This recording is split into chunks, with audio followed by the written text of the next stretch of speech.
Estimados colegas, continuamos con otro de los módulos, el último quizá de nuestro curso, en el cual vamos a hablar de estabilizadores del ánimo y antiepilépticos.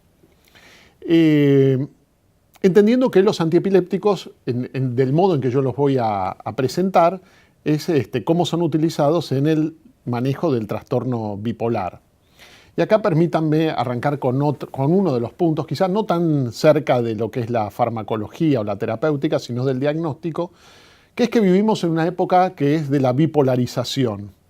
Nosotros sabíamos históricamente que la enfermedad maníaco-depresiva como tal estaría cerca del 1% de la población general, con el advenimiento de criterios más específicos, en algún caso más laxos, y en algunos casos con determinada intencionalidad, se ha visto que hay como una determinada bipolarización, y el término bipolar sería un eufemismo de lo que anteriormente se conocía como enfermedad maníaco-depresiva y que hoy se conoce como trastorno bipolar 1, que es el trastorno bipolar más grave, ¿no? Vemos en distintos lugares, como por ejemplo en películas, programas de televisión, notas periodísticas, que se habla como muy livianamente de lo que es el trastorno bipolar cuando una persona tiene algún tipo de oscilación anímica. Lo que uno tiene que tener en cuenta es que los seres humanos, por naturaleza, tendemos a oscilar anímicamente, y cuando uno no oscila, en realidad estaría en un problema muy serio. Lo que hablamos cuando uno habla de trastorno bipolar o de enfermedad maníaco-depresiva, hablamos de una enfermedad como tal que altera de modo evidente la calidad de vida del sujeto. Y bueno, brevemente, ¿qué es el trastorno bipolar, ¿no? Es un grupo de patologías, ¿no?, que están caracterizadas, como decíamos recién, por la inestabilidad anímica, pero no la inestabilidad anímica común que uno pasa por los efectos cotidianos de la vida. Esta inestabilidad anímica se caracteriza por periodos de exaltación muy marcados, que son manía o hipomanía, como veremos, que están alternados con episodios de depresión. Esto no significa que es uno atrás de otro permanentemente, sino que entre medio está lo que se llama muchas veces la eutimia o el estado anímico estable, donde la persona está estable y puede periódicamente tener oscilaciones en el ánimo. La intensidad y los tipos son múltiples. Al menos nosotros sabemos que existe la bipolaridad 1, la bipolaridad 2, que hay un cuadro de tipo mixto, que hay un cuadro que es no especificado, de acuerdo a las clasificaciones de la Asociación Psiquiátrica Americana. Otras clasificaciones nos hablan de distintos tipos de trastorno bipolar. Pero lo cierto entonces es recordar que es una inestabilidad anímica marcada, evidente, que altera la calidad de vida del individuo, en el cual el individuo puede estar maníaco o deprimido, ¿no? Y esto, les decía, tiene un curso fásico, ¿no? Va evolucionando por fases. Y como les decía, muchas veces, sobre todo al principio de la enfermedad, intercalados con periodos de estabilidad anímica.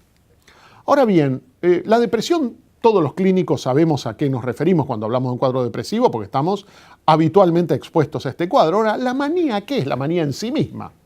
De acuerdo a la última versión del Manual de Diagnóstico y Estadístico de la Asociación Psiquiátrica Americana, el número 5, dice que es un proceso, un cuadro clínico, que tiene que tener al menos 7 días de duración, no alcanza unas horas, en el cual el paciente tiene un ánimo anormal y persistentemente elevado, expansivo, o sea, hiperactivo y de un humor que contagia, o irritable. También puede ocurrir que estén estos dos cambiando de segundo a segundo.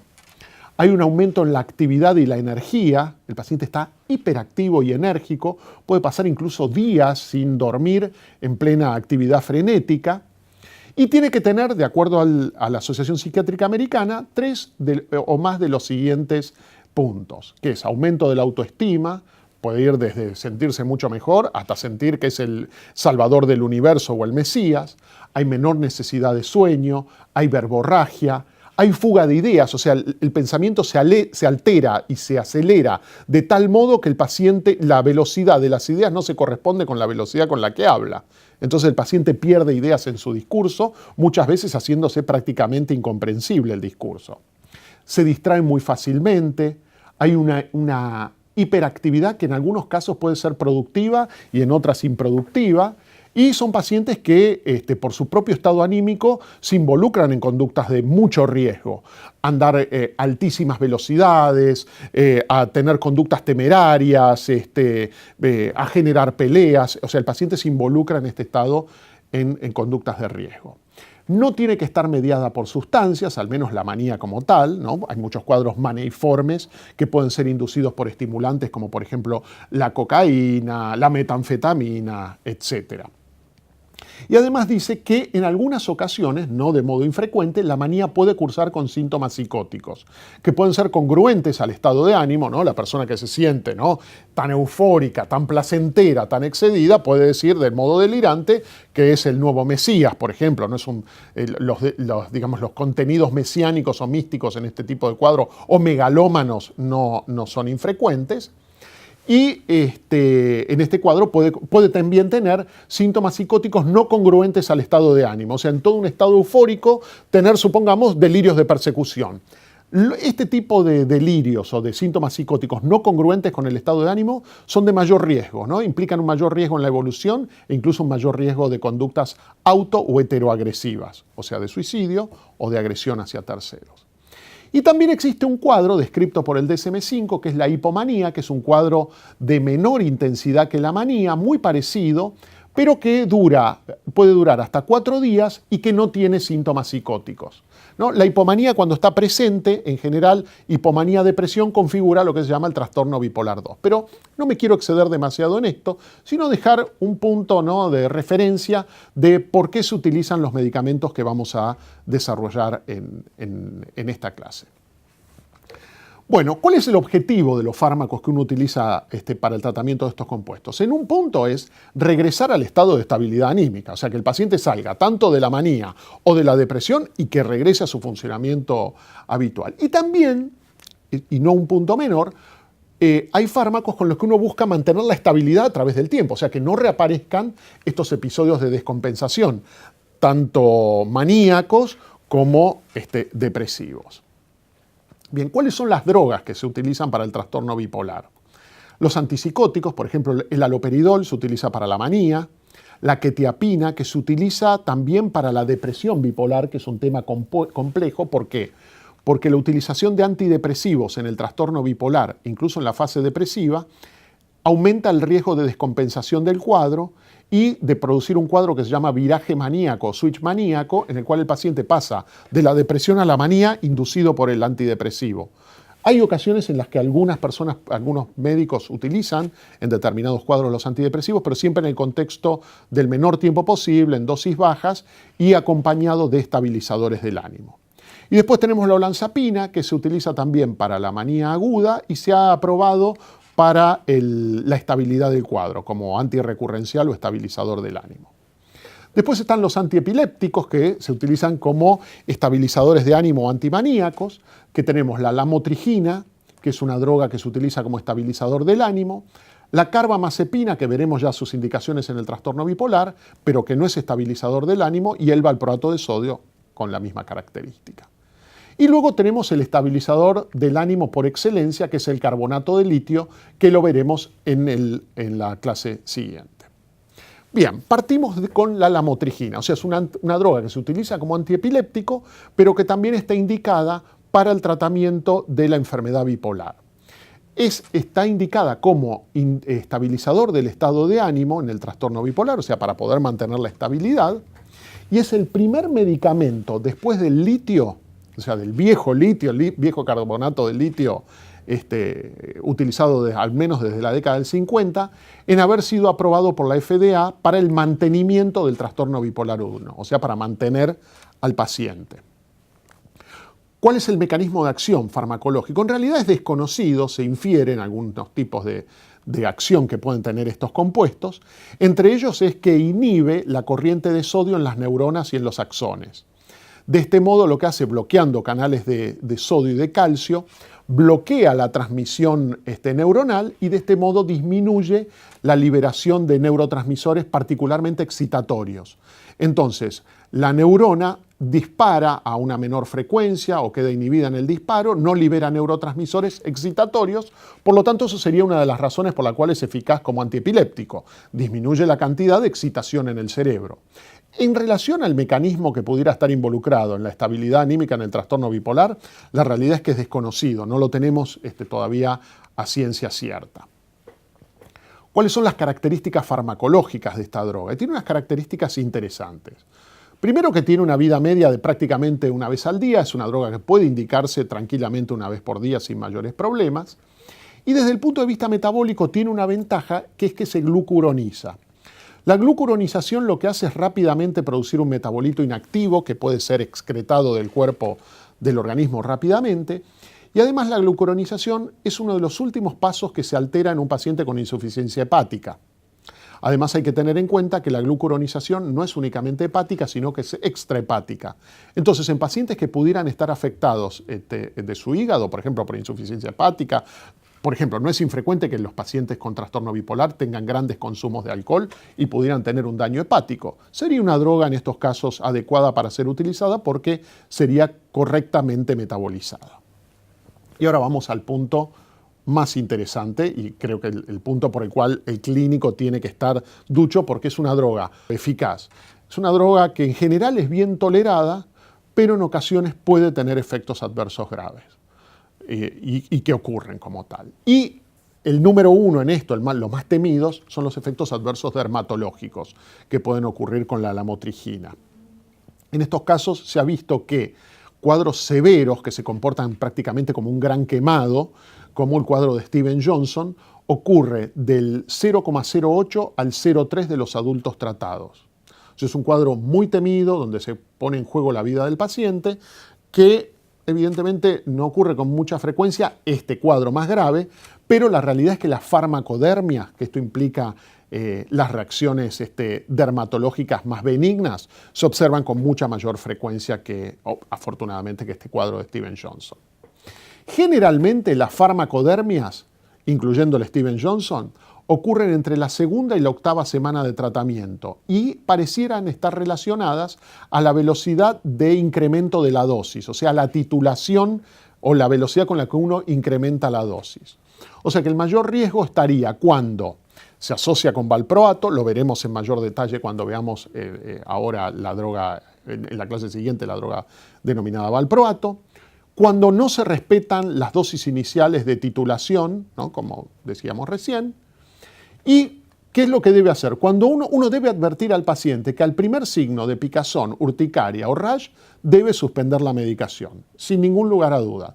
Sin embargo, se ha visto que en algunos casos la discontinuación, por más que el paciente la suspenda rápidamente a la droga, no previene que el rash evolucione con mayor gravedad, por ejemplo, a un síndrome de Stevens-Johnson.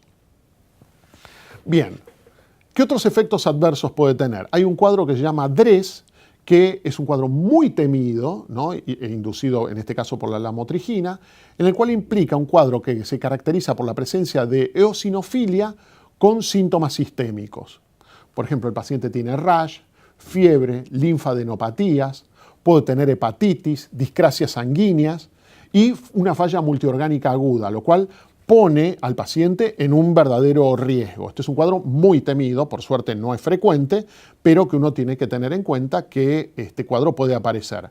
Como siempre decimos, el objetivo de este curso no es que uno quede paralizado terapéuticamente pensando en los efectos adversos, sino que uno pueda anticiparse y, permítanme repetir lo que decía en otra de las charlas, el diablo se esconde en los detalles. Entonces, en la medida en que uno conoce este tipo de detalles, puede anticiparse, puede lograr un tratamiento más efectivo, más rápido, que sabemos que en estas cuestiones el tiempo es oro.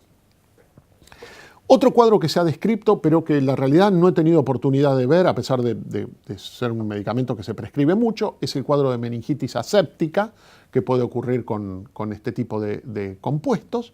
Y también se han descrito discrasias sanguíneas, pero la realidad es que no pareciera ser un efecto adverso frecuente con el uso de estos compuestos. Ahora bien, vamos a las interacciones, o sea, cuáles son los compuestos que uno debería tener en cuenta cuando indica la lamotrigina. Uno de ellos, que lo veremos cuando destaquemos el valproato, la asociación con el valproato, ¿no? El valproato, por un lado, además inhibe la glucuronización, provoca un incremento en las concentraciones sanguíneas de lamotrigina de prácticamente el doble, lo cual, al comienzo del tratamiento, implica un mayor riesgo de patología dermatológica, de farmacodermia. Un punto también importante que muchas veces no son tenidos completamente en cuenta es la asociación que hay entre anticonceptivos y la motrigina. Se ha detectado que la asociación de anticonceptivos con estrógenos que asociados a la motrigina disminuyen las concentraciones de la motrigina al 50%. De este modo, tendríamos un mayor riesgo de, en el caso de que se trate de una persona epiléptica que recibe la motrigina, de un mayor riesgo de convulsiones, mientras que si se trata de un trastorno bipolar, un mayor riesgo de descompensación en las personas que toman anticonceptivos y la motrigina por un trastorno bipolar. Y también hay que tener en cuenta un grupo también que no es menor, es el de grupo de pacientes medicados con inhibidores del virus del HIV, inhibidores de la proteasa, los cuales disminuyen un 50% las concentraciones de la motrigina plasmática, lo cual aumentaría el riesgo. Si uno lo ha indicado, por ejemplo, por el tema de convulsiones, por infecciones en el sistema nervioso central, aumentaría mucho el riesgo de padecer o de recaer en este tipo de cuadros. Bien, para finalizar, entonces, en relación a la lamotrigina, la dosificación indicada por el fabricante es la siguiente. En la semana 1 y 2, 25 miligramos día. En la semana 3 y 4, 50 miligramos día. En la quinta semana, 100 miligramos día. Y en la semana 6 y 7, si es necesario, 200 miligramos día, que en general es una dosis terapéutica. Tengamos en cuenta lo siguiente, en el trastorno bipolar, entonces, muchas veces se hace absolutamente necesario que el paciente mejore rápidamente su cuadro. Para ello se utilizan otras drogas que ayudan al paciente a llegar a la estabilidad, mientras nos da tiempo ir titulando la dosis de la motrigina a llegar a dosis terapéuticas que nos permitan la estabilidad del cuadro. Tenemos que tener en cuenta que en caso de utilizar valproato, con el riesgo que esto implica, las dosis de la motrigina deberían ser de la mitad de las dichas anteriormente, siguiendo el mismo patrón posológico. Y en caso de que se necesitara asociar la lamotrigina con carbamazepina, tener en cuenta que hay que utilizar dosis mayores de lamotrigina porque la carbamazepina induce el metabolismo de la lamotrigina, disminuyendo en este caso las concentraciones sanguíneas y por ende la eficacia.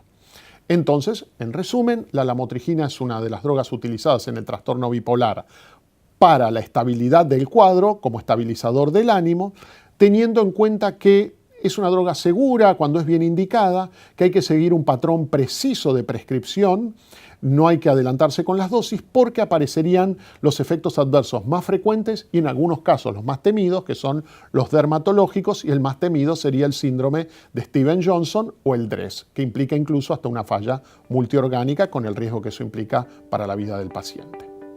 Muchas gracias.